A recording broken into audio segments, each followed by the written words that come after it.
Hello, everyone. My name is Austin Tetters. I'm a senior at Mercy University in Macon. This podcast is for our transnational Francophone literature class, in which we studied a wide variety of authors and their lives. And in this episode of our podcast, I'll be talking about my research that I did on the Americanization of Haiti. I hope that you'll all find this just as interesting as I did while I was researching it. So first off, I'd like to just start by defining a couple terms because a lot of the terms I'm using can be confusing and some people have some different definitions. So first, obviously, the big one is Americanization. And according to good old Merriam-Webster dictionary, Americanization is the act of bringing a country or group of people or some other organization under the political, cultural, or even economic influence of the United States. So to give a very general, very interesting example. The presence of McDonald's in most of the countries on earth is an example of the economic and cultural aspect of Americanization, because you don't just have American money coming into the country, you also have kind of American ideals, American fast food culture, and that's just one aspect of Americanization. There's a lot of different forms it can take. And one of my professors actually told me an anecdote about a US president who was on a diplomatic mission trip to another country. While he was there, he was out on the street going about his business. He was heading towards a meeting, and this group of kids comes up to him and they ask him for his autograph. And then they ask him who he is first because they want his autograph. But then he says, they say, "Are you the president of McDonald's?" And he goes, "No, I'm the president of the United States." And so then they just completely lose interest and they just go away. Like they don't even care that he's the US president of one of the biggest countries on earth. They think that he is about McDonald's. And when they figure out he's not, they just scatter. So that's just an interesting anecdote. And another term that I'm going to define for you is neocolonialism. So we all know back in the 1600s, 1700s, there were a lot of colonies around the earth. America was a group of colonies for the British. And in normal colonialism, you have a large empire or kingdom that owns a smaller country. But in the neocolonialism form, it's more indirect and it is very much more economic based. So the major question that drove my research was, what is Americanization exactly? And what is neocolonialism? And how do we actually see that in the world? And in my 20th century US history class, we actually spent a large amount of time talking about Americanization and some of its effects. And even though the United States does have a few actual overseas territories like Guam, Puerto Rico, we still exert a tremendous amount of power and influence over a large amount of the countries of the world. And in the case of Haiti, there was a long period of political instability in the country. They went from being a colony to being independent to a republic, but then it came like an empire and then a republic again. And in this kind of flip-flop, they were really unstable. And it was a big thorn in the side for the US. One, because it was an issue economically, because Haiti actually owned a lot of money to a lot of different countries, including the US. But also because America at the time was starting to see itself as one of the big global powers. It's not just the British Empire and the French and kind of the Germans anymore. Like we're coming onto the scene. We're looking to, have our own piece of the pie.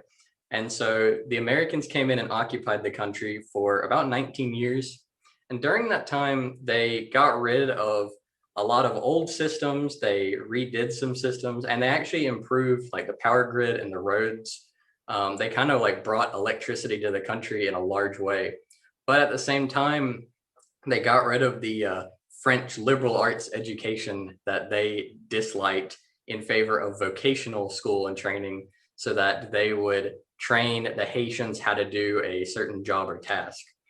They also really kind of kept wealth at the top of society, much of which is held by a biracial upper class. So Haiti used to be a slave colony, but then after their independence, it was governed by former slaves for those former slaves. But after independence, you really see that the biracial group, who are a half white and half black, actually are kind of the ruling class, like the upper class of the society. And in a novel that we studied in class, Pays sans Chapeau by Dany Laferrière, he mentions the wealth inequality in the country. He mentions that not everybody has access to good food or electricity or running water. But then he also mentions the presence of American soldiers in the country. And that was something that really interested me and something that kind of drove my research, because it is really interesting to see how somebody else experiences Americans in their country when they're not an American. Even though Laferrière lived in Canada for a time, and he still does, he comes in and he knows about America. He's dealt with Americans a lot, but still, being in his home country, it's really weird for him to just see soldiers carrying weapons, like just going about their business. So I don't want to go over too much of time, but I would like to conclude by saying that Americanization isn't something that's always forceful or oppressive. In some cases, a country might welcome American business influence because they hope it's going to bring in money and bring in needed jobs. But in other cases, the country might just truly enjoy some aspects of American culture and entertainment, and they voluntarily allow it to flourish in their country. But on the other hand, you have a situation like Haiti, where they've constantly dealt with the consequences of colonial heritage, those influences, and then new influences from America and other countries. And it's really affected the country in a variety of different ways, and I believe it'll have lasting effects on the politics and cultural identity of the country. And now I would like to give just a summary for our French listeners and French speakers in French. Cette partie sera un sommaire de la partie précédente en anglais. Je m'appelle Austin Tethers, je suis dans ma 4e année à Mercer où j'étudie le français et l'histoire. Dans mon cours de la littérature francophone transnationale, j'ai fait des recherches sur l'américanisation d'Haïti. J'étais inspiré par un sujet partagé par ce cours et mon cours d'histoire des États-Unis au XXe siècle.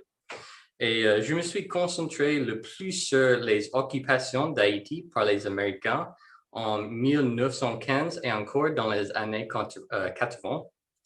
Et dans notre cours de la littérature, nous avons lu 3 romans écrits par les auteurs francophones, et Pays sans chapeau par Dany Laferrière était le roman le plus intéressant pour moi. Les questions les plus profondes, c'était qu'est-ce que l'américanisation et quels sont les effets? J'ai trouvé que l'américanisation est une forme du colonialisme, mais c'est néocolonialisme. Ça veut dire c'est un moyen indirect dans lequel les États-Unis peuvent transmettre leur culture, leur système économique et leur puissance militaire ou politique pour faire avancer leurs intérêts politiques et économiques. En Pays sans chapeau, Dany Laferrière parle des problèmes sociaux en Haïti et les idées des Haïtiens sur les Américains qui sont là pour rétablir la stabilité. Et pour résumer, l'américanisation est une forme de néocolonialisme que les États-Unis utilisent pour défendre leurs intérêts sociaux, politiques et économiques. Ce n'est pas toujours affirmé ou oppressif, mais quand même, elle a eu des effets profonds en Haïti pour le peuple et le gouvernement.